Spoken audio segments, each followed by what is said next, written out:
في وسط الزحمة الاقتصادية والشد والجذب حوالين الدولار والجنيه، الناس كلها بقت عايزة تعرف الأسعار رايحة فين. السوق الموازية بقت شغالة زي خلية نحل، وكل يوم في فرق باين بين سعر البنوك والسوق السوداء. تعالوا نشوف آخر التحديثات ونفرفش شوية بالأرقام.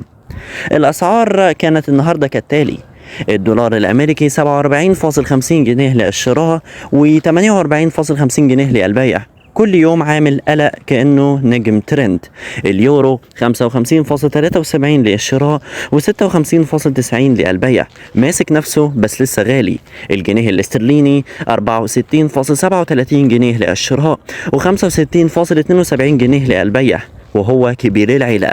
الدينار الكويتي 155.42 جنيه للشراء و158.69 جنيه للبيع، ما زال ملك العملات. الريال السعودي 12.67 جنيه للشراء و12.94 جنيه للبيع، مهم جدا للناس اللي ناوية عمرة أو حج.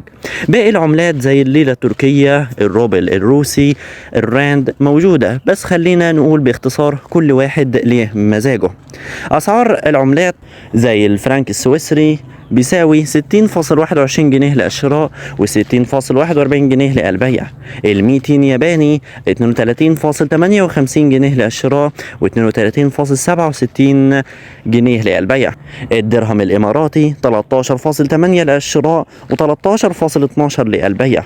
اليوان الصيني 6.74 جنيه للشراء و6.76 جنيه للبيع. يعني اللي عايز يشتري او يبيع يركز قوي على الفروقات. السوق السوداء ساعات بتديك رقم احلى لكن المخاطرة اعلى، والبنك دايما الامان حتى لو اغلى شوية. الخلاصة: الدولار قاعد يعمل شو اعلامي، واليورو ماشي وراه بقار، والاسترالي او الاسترليني قاعد فوق الكرسي بتاعه ومش عايز ينزل. اما الدينار الكويتي فبيقول للكل انا الملك وانتوا تحت الحكم.